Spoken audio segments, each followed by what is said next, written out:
Bismillahirrahmanirrahim. Dans cette vidéo, on va continuer de traiter les notions de sécurité aux,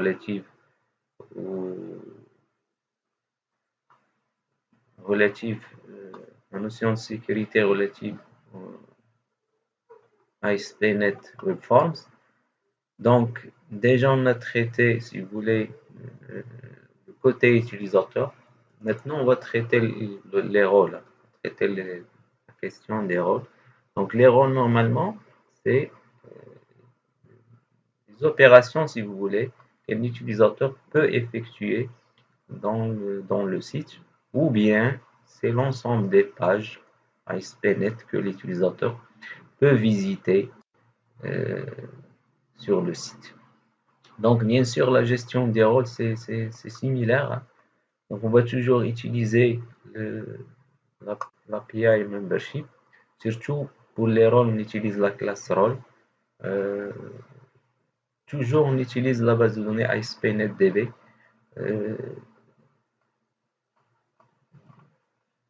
Cette base de données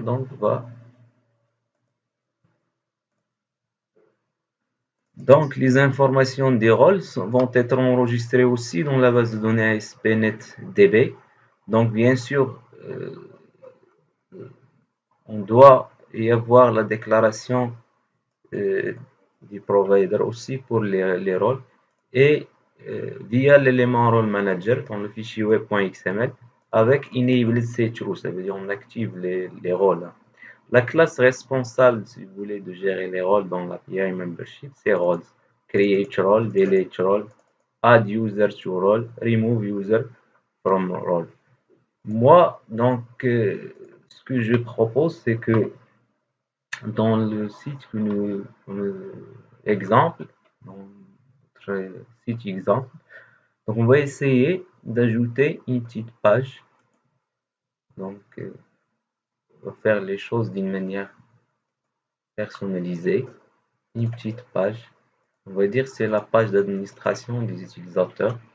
Donc, je vais nommer la page user administration.aspx. D'accord. Donc cette page va donc c'est l'administration des utilisateurs. On va essayer de créer un petit formulaire qui va nous permettre d'attribuer les rôles aux utilisateurs de la base de données. Donc, on va faire de même que tout à l'heure. On va utiliser l'élément table avec DTD. Normalement, il nous faut la liste des utilisateurs. On va dire utilisateurs. La liste des utilisateurs. Donc, la liste des utilisateurs, on va la visualiser si vous voulez dans un élément ASP de type drop-down list. Donc, je vais dire list users comme ID, run at server. Oui, c'est tout.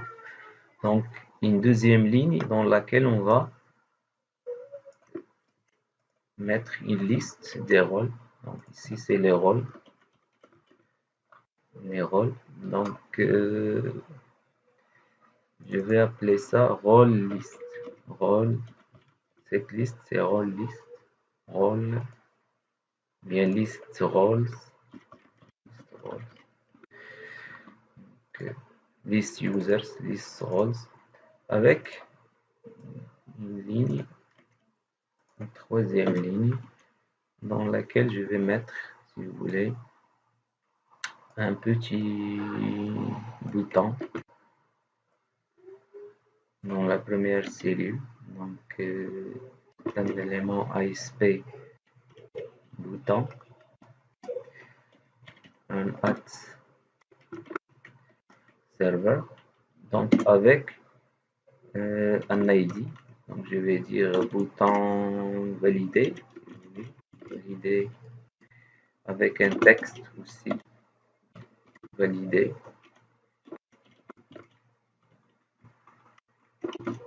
Oui.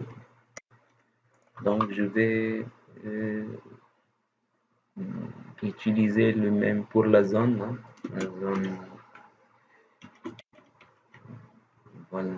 Utiliser le même style. Déjà, vous l'avez utilisé ici. Style, appeler ça style login. Ça c'est juste pour la mise en style. Style login.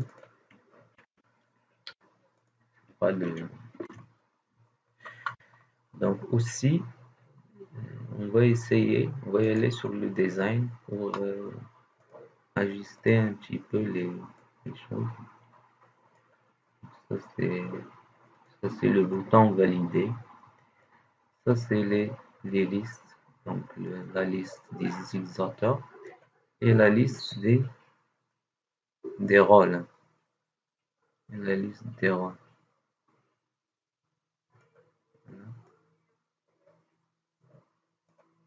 La liste des utilisateurs et la liste des rôles. Donc on va tester d'abord ce que ça donne du design.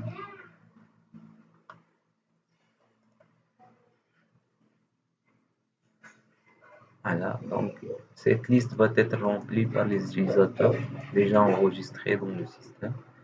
Et ça, c'est la liste des rôles qu'on désire avoir pour notre application, bien pour notre site.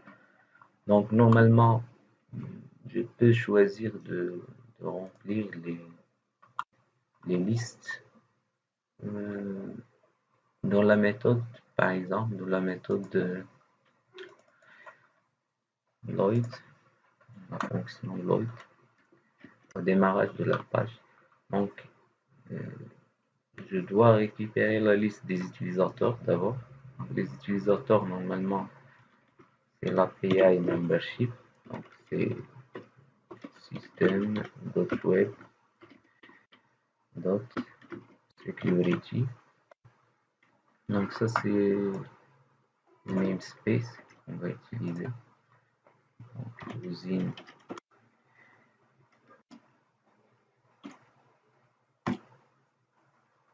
Donc, les utilisateurs, on va les récupérer via la classe membership. Get all users. Donc, all users va envoyer un objet de type membership user collection. Membership user collection.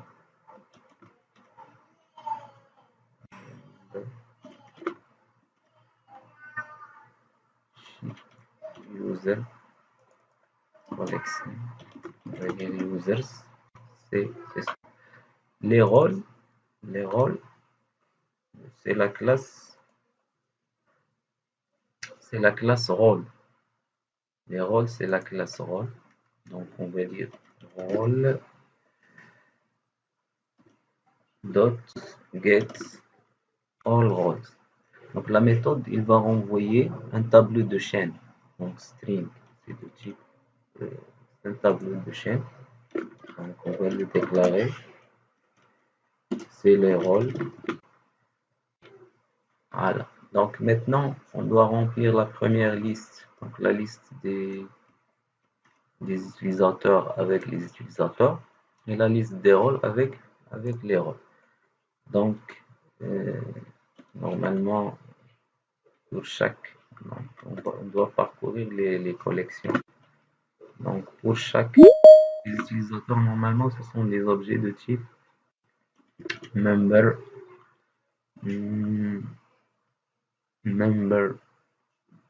user. Donc, membership user in users. Donc, membership user in users, on va dire, c'est list users dot items. On va remplir la liste dans add, pardon. On va rajouter le nom de l'utilisateur tout simplement. Et il nous faut des objets de type list, new list item. de type list item. Donc avec, nous avons plusieurs variantes. Value, text value, texte tout simplement. Donc si vous voulez, on peut choisir text value. On va mettre username, .username comme texte et username comme value. Les deux. Donc on va faire la même chose pour les rôles. Donc for each role, rôle c'est de type string normalement. Rôle in. Donc on a récupéré un tableau de type string. Donc list role .add .items pardon. .add new list item avec le rôle directement comme élément et comme value, comme texte et comme value. Donc normalement c'est à base de ça. Donc role manager c'est ça. Comme quoi la chaîne de connexion c'est ASP.NET-DB connection string. Et de même pour le membership. La même chaîne, c'est la même base. C'est la même base de. Donc les rôles et les memberships sont gérés via la base de données ASP.NET. On va tester déjà ce que ça donne. Normalement, les deux listes doivent être remplies via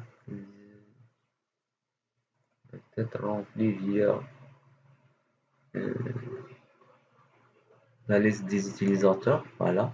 Donc, la base de données contient l'utilisateur admin, administrateur, user 1, user 2. Et nous avons un seul rôle, c'est le rôle administrateur. Maintenant, on peut, si vous voulez, surtout pour les rôles, il nous faut une manière de les initialiser. Soit on peut les initialiser directement dans la base de données. On peut y aller sur la base de données pour chercher comment la procédure stockée qui va nous permettre de créer les rôles ou bien les rajouter dans les tables. Moi, je préfère de ne pas, donc, pas utiliser la base de données parce que quand même, on doit apprendre, avant de l'utiliser, on doit apprendre la logique de création, mais en œuvre au niveau de la base. Mais je peux utiliser par exemple le fichier global ASAX à titre d'exemple. On peut le faire avec d'autres manières. Pour moi, je vais utiliser le fichier global ASAX, donc classe d'application globale. Puisqu'il contient des méthodes qui gèrent le cycle de vie de l'application. Donc, je peux par exemple, au niveau de la méthode start, définir les rôles si vous voulez. Donc, normalement, pour ajouter un rôle, on va dire donc rôle, pardon, rôle, c'est la classe rôle, .add,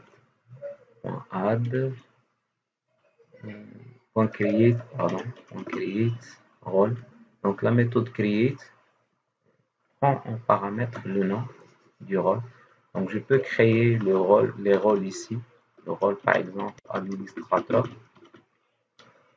Je peux créer le rôle, un deuxième rôle, par exemple. Create role. Je vais dire consultant. Consultant. Là. Et on peut dire consultant. Administrateur. Consultant. Bien sûr, à chaque fois on démarre l'application, la fonction application start va être exécutée.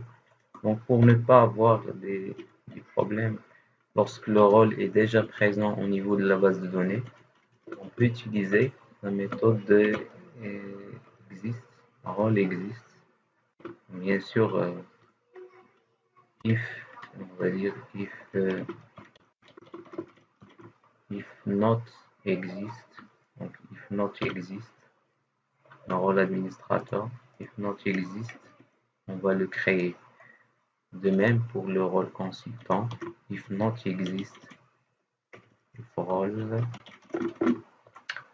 not exist, rôle existe. Maintenant, c'est le rôle consultant.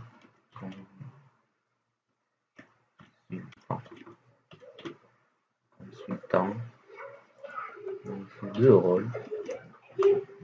Donc maintenant, on démarre l'application normalement. Tester ça. Donc, voilà. Je vais me positionner sur la page Users. Administration. Donc pour les utilisateurs, c'est bon. Pour les rôles, voilà. J'ai le rôle consultant et j'ai le rôle administrateur. Maintenant, lorsqu'on affecte l'utilisateur à son rôle, on va dire valider. Valider, ça veut dire quoi valider? Donc valider, c'est ça. Donc c'est le code du bouton valider. On va récupérer l'utilisateur. L'utilisateur, c'est list users. C'est ça, list users. Point. Un selected value. Et le rôle, c'est list rôle selected value. Donc, on va y aller sur la classe roles. Donc, role to users, add users to role. Donc, c'est une méthode qui va permettre d'ajouter l'utilisateur au rôle. Bien sûr, si nous avons un problème, on va dire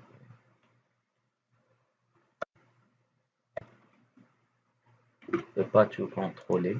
Hein? Donc, on va dire try catch. Ça, c'est user.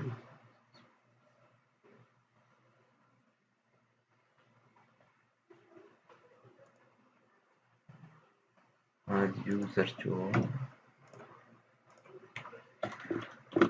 Le catch, par exemple, le plus simple, c'est dire response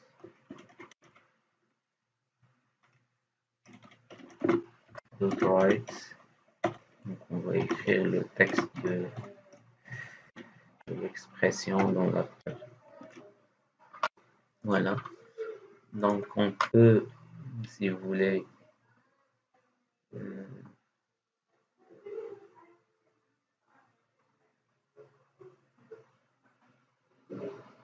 si vous voulez,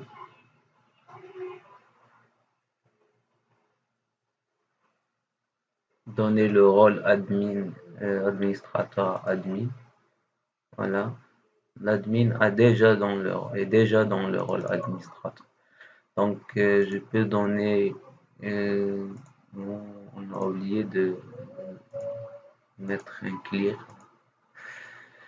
Donc je peux attribuer le rôle, par exemple le rôle consultant à user. Donc, bien sûr, pour rectifier les choses. Donc déjà il nous faut un petit message ici. Donc si l'affectation a eu lieu, on doit dire donc l'utilisateur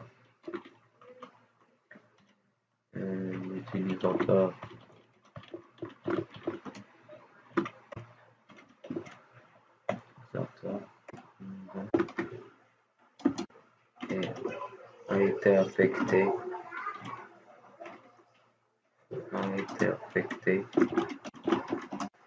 au rôle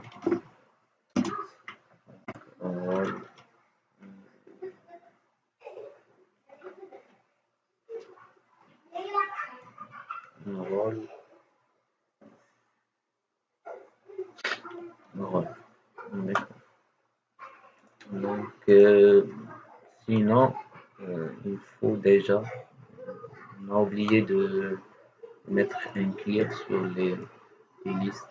Chaque fois on charge la page.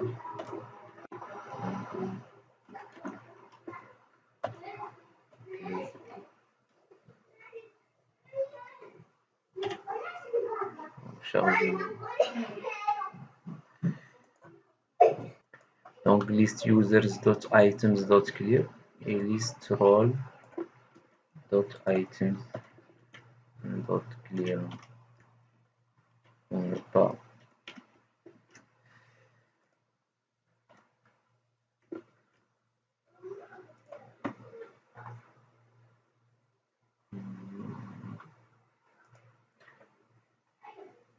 Voilà, donc maintenant la situation c'est ça.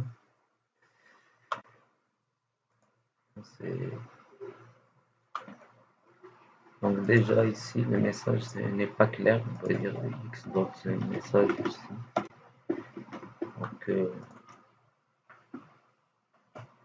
pour éliminer le détail de l'exception, on va récupérer juste le message. Oui, maintenant si on désire affecter consultant, voilà, l'utilisateur est déjà dans le rôle administrateur, user 1 avec consultant. Donc le user 1 avec consultant.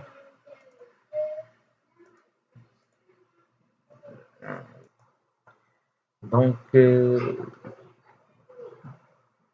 normalement on a fait une petite erreur, c'est que puisque nous avons des initialisations ici, donc normalement pour que la réinitialisation de la page ne se fait pas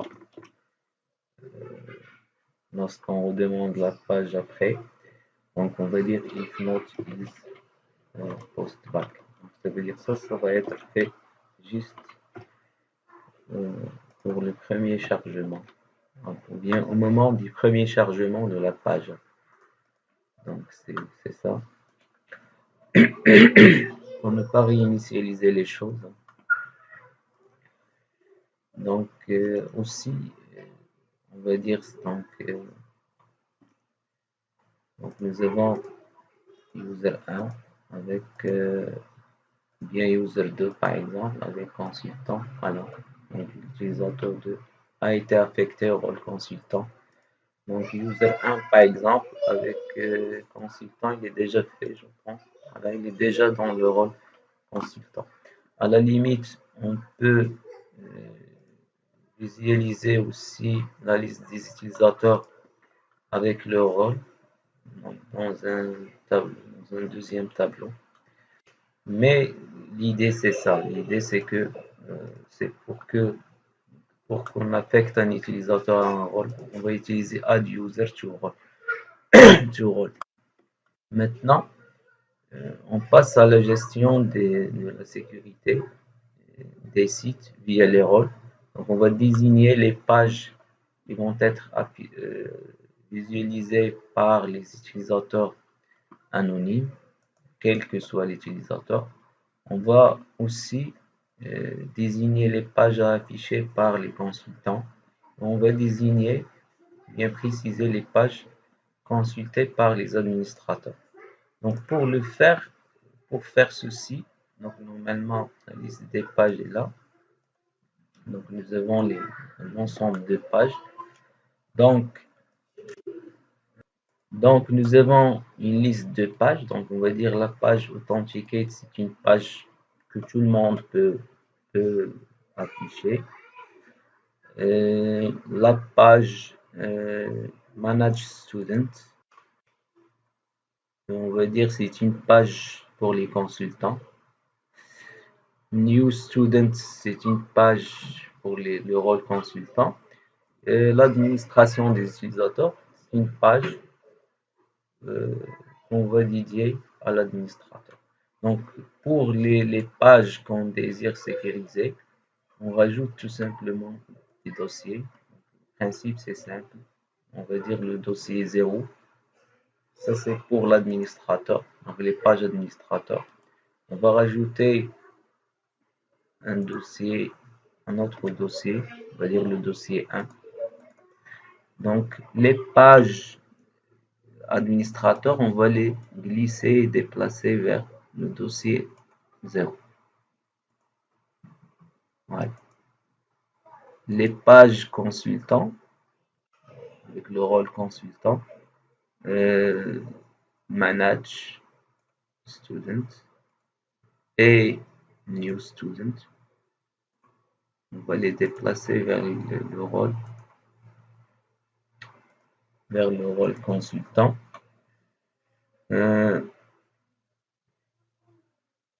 Voilà, on peut aussi définir des pages pour tous les utilisateurs. Voilà, pour tous les utilisateurs.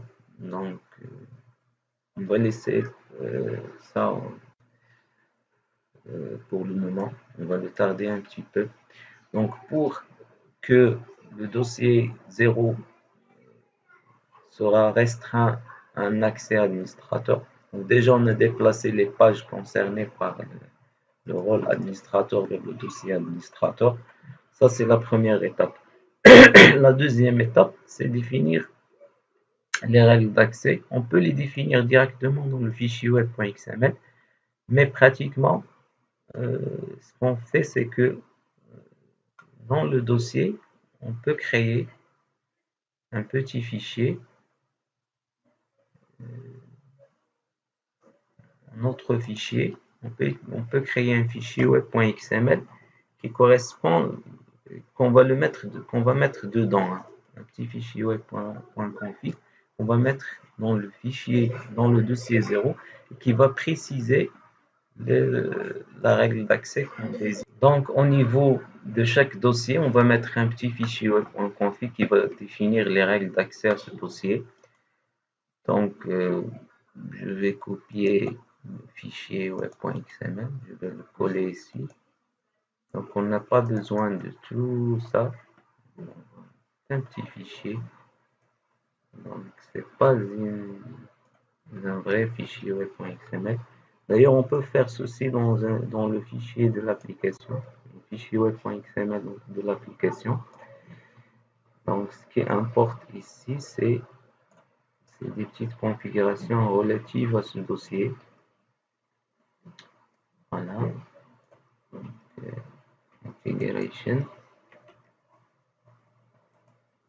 configuration. System.web. On va dire system.web. Ici à l'intérieur, on va mettre les autorisations. Donc, authorization.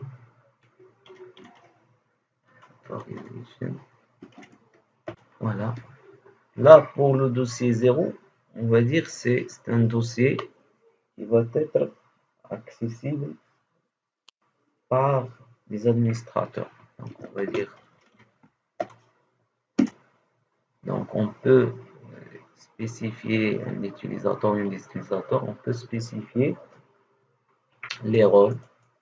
Donc, par exemple, ici, on va dire administrateur. Ça veut dire c'est les utilisateurs qui ont le rôle administrateur, qui ont le droit, qui ont la permission. Allow, ça veut dire permettre. Et nous avons l'élément deny.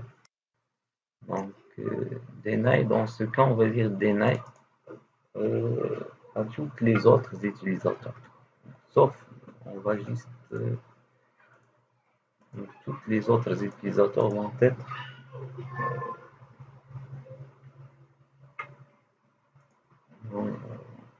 surtout pour les utilisateurs qui n'ont pas de compte spécifique. Donc, on va refaire ça pour le dossier 1. Donc, par exemple, on peut faire la même chose avec le rôle. Donc, le rôle ici, c'est consultant. Ou bien, on peut dire tout simplement deny pour les utilisateurs anonymes. Anonyme, c'est le point d'interrogation. Ça veut dire un utilisateur anonyme, ça veut dire que c'est un utilisateur qui n'a pas de compte. Donc, tous les utilisateurs qui ont un compte peuvent normalement voir les pages manage student et new student. Les pages authenticate, la page authenticate, avec s'il y en a d'autres pages qui figurent directement sur la racine des sites, ce sont des pages, ce seront des pages accessibles pour tout le monde. Donc, normalement, ce qu'on a nous, c'est que on va faire quand même des petits changements. Donc, pour la page Authenticate, donc c'est une page, voilà, c'est une page qui pourra, donc normalement la page Authenticate va nous rediriger vers la page Manage Students, donc IcePX. Maintenant, on doit changer faire un petit changement parce que la page maintenant elle est dans le dossier 1 manage students.icepx. Donc ça c'est pour la page authenticate. Pour la page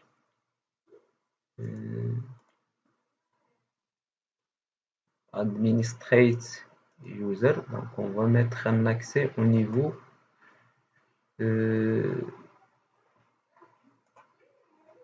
la page,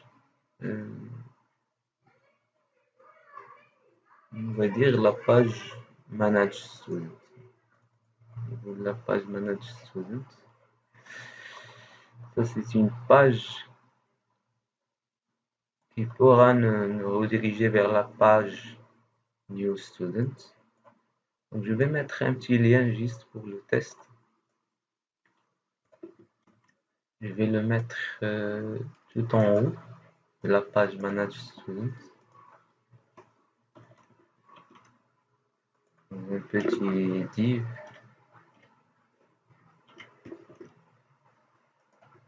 pour le test. Ce lien va rediriger normalement l'utilisateur vers gérer les utilisateurs. Gérer les utilisateurs. Donc là, on est sur la page normalement Manage Students. Pour aller à la page User Administration, c'est la page User Administration.icepx. Donc il faut d'abord quitter le dossier 1 pour entrer dans le dossier 0. C'est juste pour tester les choses. Donc aussi la page New Student, c'est bien, il n'y a pas de lien à ce niveau. Donc on va essayer de tester ce que ça donne. Donc on va commencer par la page Authenticate. Commencer par l'authentification. Donc pour un utilisateur, d'ailleurs la page Authenticate, c'est une page qui doit être accessible à tout le monde. C'est une page accessible.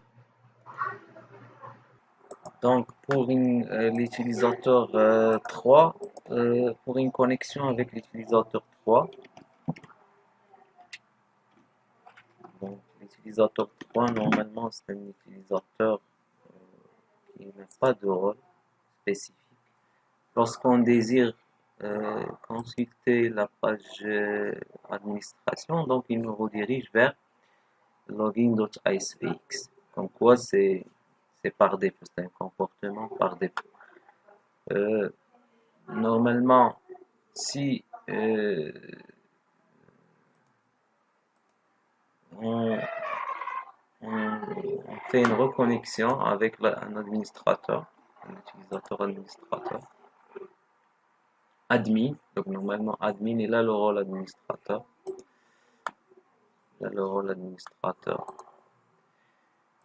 donc admin avec son mot de passe,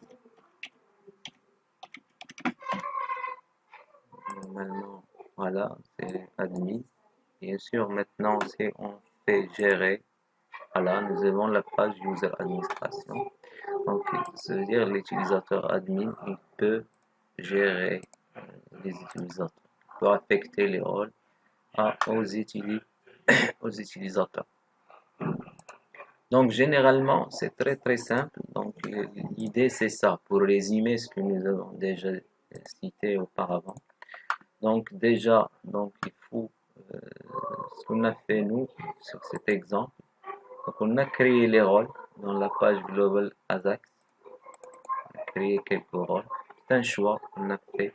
Donc, on a créé le rôle administrateur, on a créé le rôle consultant. On peut rajouter d'autres rôles. Aussi dans la page d'administration des utilisateurs, donc on a choisi de créer une liste des utilisateurs et une liste des rôles avec une affectation.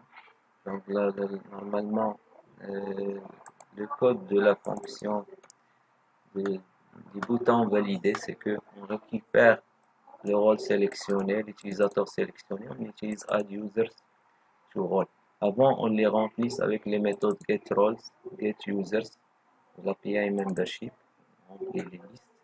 Ensuite, on va dire add users to role pour affecter l'utilisateur à son rôle.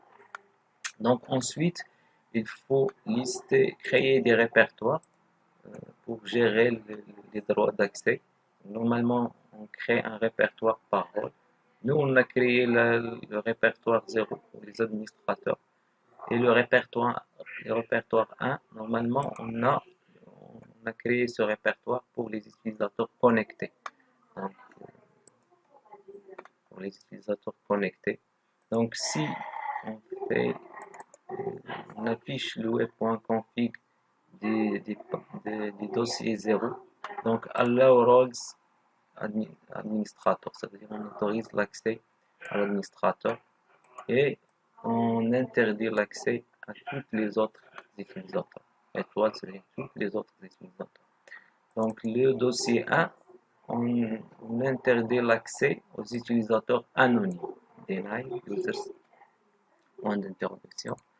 Ça veut dire, normalement, nous, on ne fait pas des autorisations pour tous les utilisateurs. Donc, soit, souvent, si on désire empêcher des autres utilisateurs à utiliser un dossier, on fait deny users étoile. Pour spécifier un rôle, allow role ou bien allow users pour un utilisateur particulier. Je pense que c'est clair. Normalement, nous, ce qu'on a fait ici, c'est quand même, c'est en se basant sur l'API membership, sur la classe membership, sur la classe role, et sur la base de données ASP.NET. On les a utilisés directement. En fait, dans les versions antérieures de Visual Studio surtout, il y avait un outil qui s'appelle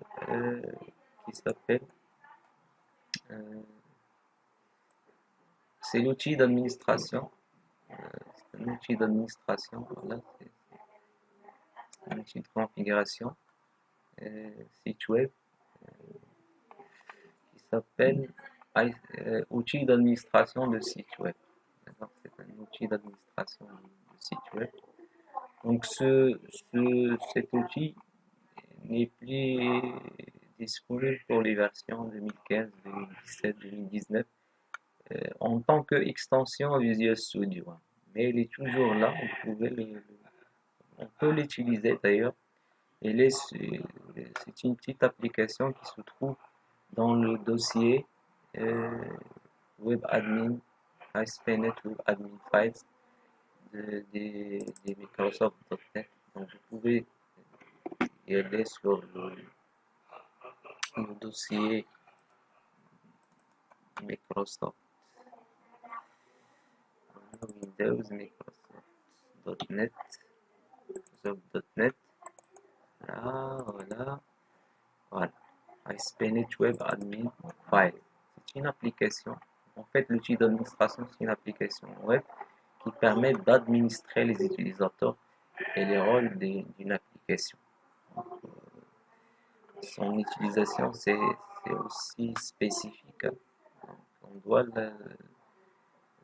la démarrer via de ZS Express. Normalement, de ZS Express, on le trouve dans le dossier programme, voilà, de ZS Express, celui-là. Voilà. On peut, si vous voulez, ce qu'on fait généralement, c'est ça. On peut le démarrer via l'invite de commande.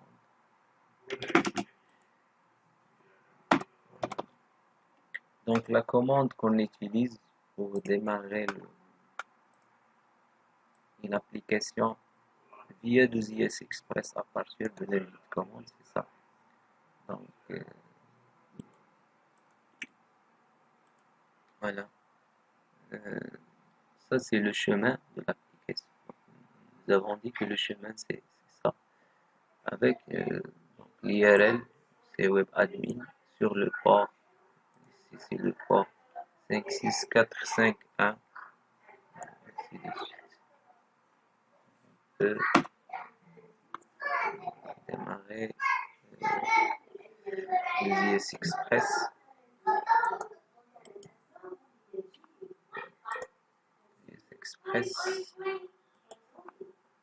Maintenant, il comporte le site WebAdmin.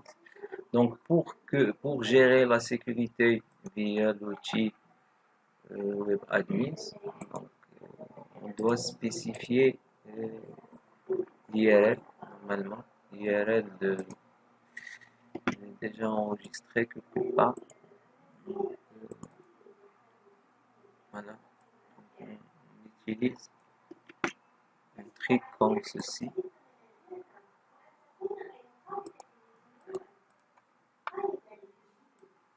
C'est un exemple. Normalement, c'est le WebAdmin. Default.aspx. Voilà, avec le paramètre application physical path.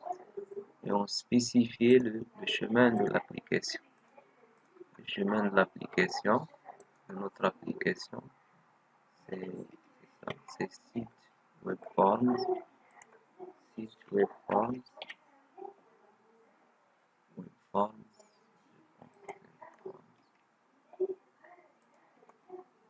J'espère que ça marche. Donc, il nous faut le port. Le port, ici, c'est 56451.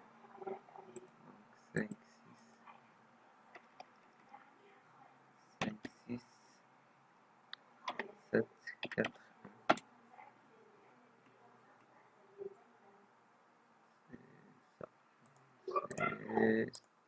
C'est là. C'est 5, 6, 4, 5, 1. 5, 6, 4, 5, 1. Pardon. 4, 5, 1. Voilà, il demande. Normalement, cette application elle est configurée pour utiliser l'authentification Windows. Donc, il demande le compte Windows.